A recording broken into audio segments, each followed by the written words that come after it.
নমস্কাৰ আপোনালোকক পুনৰবাৰ ইজি টু ষ্টাডি চেনেলৰ অন্য এটা ভিডিঅ'লৈ আপোনালোকক স্বাগতম জনাইছোঁ। আজিৰ এই ভিডিঅ'টোত আপোনালোকৰ মাজলৈ কেইটামান সাধাৰণ জ্ঞানৰ অতি গুৰুত্বপূৰ্ণ কুৱেশ্যন এনচাৰ লৈ আহিছোঁ। আজিৰ ভিডিঅ'টিৰ প্ৰথমটি কুৱেশ্যন হৈছে বাবৰি মছজিদ কোনে নিৰ্মাণ কৰিছিল? বাবৰি মছজিদ কোনে নিৰ্মাণ কৰিছিল? অপশ্যনৰ ভিতৰত শুদ্ধ উত্তৰটো হৈছে অপশ্যন নম্বৰ বি, মীৰ বাকি। মনত ৰাখিব, বাবৰি মছজিদ মীৰ বাকিয়ে নিৰ্মাণ কৰিছিল। ইয়াৰ লগতে মনত ৰাখিব, মীৰ বাকি আছিল বাবৰৰ সেনাপতি। নেক্সট কুৱেশ্যনটিত আছে দিল্লীৰ চুলতানী শাসনৰ সময়ত কোনটো বংশ দীৰ্ঘস্থায়ী আছিল? অপশ্যনৰ ভিতৰত শুদ্ধ উত্তৰটো হৈছে অপশ্যন নম্বৰ চি, তগলক বংশ। মনত ৰাখিব, দিল্লীৰ চুলতানী শাসনৰ সময়ত তগলক বংশটো দীৰ্ঘস্থায়ী আছিল, অৰ্থাৎ দীৰ্ঘদিন শাসন কৰিছিল। আৰু দিল্লীৰ চুলতানী শাসনৰ সময়ত 4টা বংশই শাসন কৰিছিল। মনত ৰাখিব। নেক্সট কুৱেশ্যনটিত আছে লোদী বংশৰ প্ৰতিষ্ঠাপক কোন আছিল? লোদী বংশৰ প্ৰতিষ্ঠাপক কোন আছিল? অপশ্যনৰ ভিতৰত শুদ্ধ উত্তৰটি হৈছে option number D, Bahlul Lodi. মনত ৰাখিব, লোদী বংশৰ প্ৰতিষ্ঠাপক হৈছে বাহলুল লোদী। ইয়াৰ লগতে আপোনালোকে মনত ৰাখিব, লোদী বংশ 1451 চনত প্ৰতিষ্ঠা কৰা হৈছিল। নেক্সট কুৱেশ্যনটিত আছে সৈয়দ বংশ কোনে প্ৰতিষ্ঠা কৰিছিল? সৈয়দ বংশ কোনে প্ৰতিষ্ঠা কৰিছিল? অপশ্যনৰ ভিতৰত শুদ্ধ উত্তৰটি হৈছে অপশ্যন নম্বৰ এ, খিজৰ খান। মনত ৰাখিব, সৈয়দ বংশ খিজৰ খানে প্ৰতিষ্ঠা কৰিছিল। ইয়াৰ লগতে আপোনালোকে মনত ৰাখিব, সৈয়দ বংশৰ শেষৰগৰাকী ৰজা হৈছে আলাউদ্দিন আলম শ্বাহ। মনত ৰাখিব, সৈয়দ বংশৰ শেষ ৰজাগৰাকী হৈছে আলাউদ্দিন আলম শ্বাহ। সৈয়দ বংশৰ পিছতে লোদী বংশ শাসনলৈ আহিছিল। মনত ৰাখিব। নেক্সট কুৱেশ্যনটিত আছে ইবন বটুতাই কোন ৰজাৰ ৰাজত্বকালত ভাৰত ভ্ৰমণ কৰিবলৈ আহিছিল? ইবন বটুতাই কোন ৰজাৰ ৰাজত্বকালত ভাৰত ভ্ৰমণ কৰিছিল?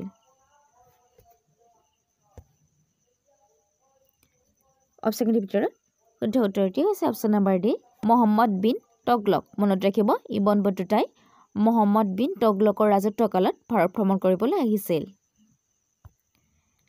নেক্সট কুৱেশ্যনটিত আছে কুতুবুদ্দিন আইবাকৰ ৰাজত্বকালত ডাক বংশৰ ৰাজধানী কি আছিল? কুতুবুদ্দিন আইবাকৰ ৰাজত্বকালত ডাচ বংশৰ ৰাজধানী কি আছিল?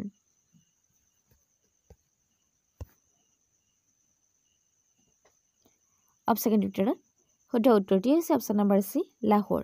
মনত ৰাখিব, কুতুবুদ্দিন আইবাকৰ ৰাজত্বকালত ডাচ বংশৰ ৰাজধানী আছিল লাহোৰ।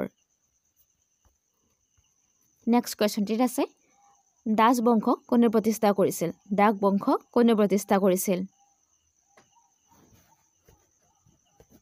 অপশ্যনৰ ভিতৰত শুদ্ধ উত্তৰটি হৈছে option number B, Qutubuddin Aibak. মনত ৰাখিব, ডাচ বংশৰ প্ৰতিষ্ঠাপক হৈছে কুতুবুদ্দিন আইবাক। নেক্সট কুৱেশ্যনটিত আছে কুতুব মিনাৰ কোনে নিৰ্মাণ কৰিছিল? কুতুব মিনাৰ কোনে নিৰ্মাণ কৰিছিল? অপশ্যনৰ ভিতৰত শুদ্ধ উত্তৰটি হৈছে option number D, Qutubuddin Aibak. মনত ৰাখিব, কুতুব মিনাৰ কুতুবুদ্দিন আইবাকে নিৰ্মাণ কৰিছিল। ইয়াৰ লগতে মনত ৰাখিব, কুতুব মিনাৰ হৈছে ভাৰতৰ আটাইতকৈ উচ্চতম স্তম্ভ। নেক্সট কুৱেশ্যনটিত আছে মহম্মদ গজনীয়ে কিমানবাৰ ভাৰত আক্ৰমণ কৰিছিল? মহম্মদ গজনীয়ে কিমানবাৰ ভাৰতক আক্ৰমণ কৰিছিল?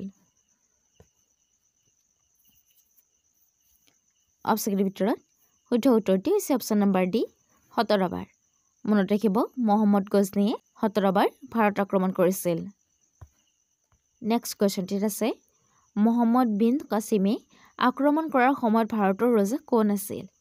মহম্মদ বিন কাছিমে আক্ৰমণ কৰাৰ সময়ত ভাৰতৰ ৰজা কোন আছিল? অপশ্যনৰ ভিতৰত শুদ্ধ উত্তৰটি হৈছে অপশ্যন নম্বৰ এ, দাহিৰ। মনত ৰাখিব, মহম্মদ বিন কাছিমে আক্ৰমণ কৰাৰ সময়ত ভাৰতৰ ৰজা আছিল দাহিৰ। নেক্সট কুৱেশ্যনটিত আছে কোন চনত ভাৰতত দিল্লীত চুলতানী শাসন প্ৰতিষ্ঠা কৰা হৈছিল? কোন চনত ভাৰতত দিল্লীত চুলতানী শাসন প্ৰতিষ্ঠা হৈছিল? অপশ্যনৰ ভিতৰত শুদ্ধ উত্তৰটো হৈছে অপশ্যন নম্বৰ চি 1206 চনৰ পৰা। মনত ৰাখিব ভাৰতত দিল্লীত চুলতানী শাসন 1206 চনত প্ৰতিষ্ঠা কৰা হৈছিল।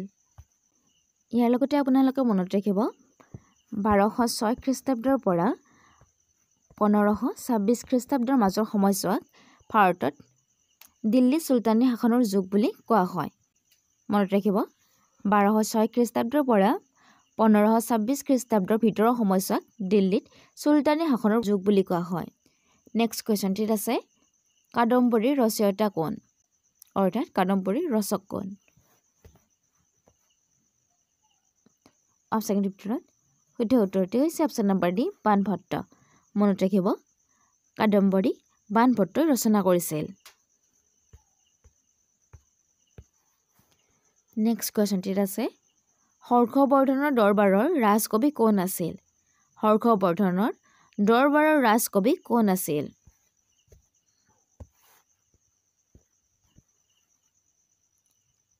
অপশ্যনৰ ভিতৰত শুদ্ধ উত্তৰটি হৈছে অপশ্যন নম্বৰ ডি বাণভট্ট।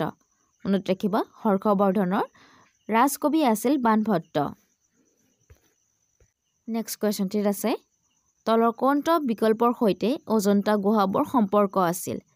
তলৰ কোনটো বিকল্পৰ সৈতে অজন্তা গুহাবোৰৰ সম্পৰ্ক আছিল?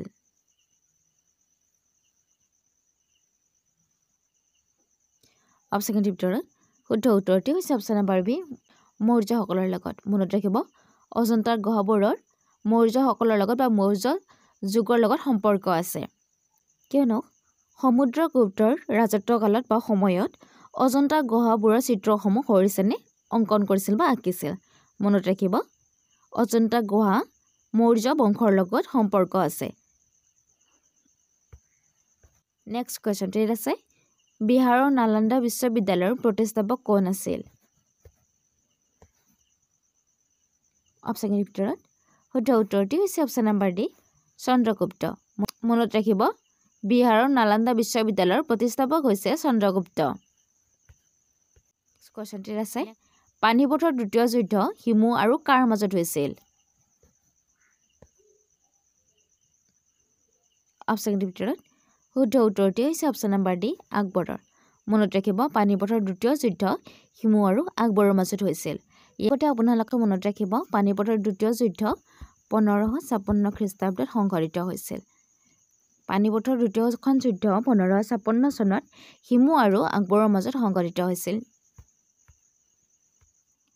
নেক্সট কুৱেশ্যনটিত আছে হালদিঘাটৰ যুদ্ধ কাৰ কাৰ মাজত হৈছিল? অপশ্যনৰ ভিতৰত শুদ্ধ উত্তৰটি হৈছে অপশ্যন নম্বৰ এ মহাৰাণা প্ৰতাপ আৰু আকবৰৰ মাজত। মনত ৰাখিব হালদিঘাটৰ যুদ্ধ 1576 খ্ৰীষ্টাব্দত মহাৰাণা প্ৰতাপ আৰু আকবৰৰ মাজত সংঘটিত হৈছিল। নেক্সট কুৱেশ্যনটিত আছে আকবৰনামা কোনে লিখিছিল? অপশ্যনৰ ভিতৰত শুদ্ধ উত্তৰটি হৈছে option number D Abul Fazal. মনত ৰাখিব আকবৰনামা আবুল ফজলে লিখিছিল। দিন ই ইলাহী ধৰ্ম কোনে প্ৰতিষ্ঠা কৰিছিল? অপশ্যনৰ ভিতৰত শুদ্ধ উত্তৰটি হৈছে অপশ্যন নম্বৰ বি আকবৰে। মনত ৰাখিব দিন ই ইলাহী ধৰ্ম আকবৰে প্ৰতিষ্ঠা কৰিছিল।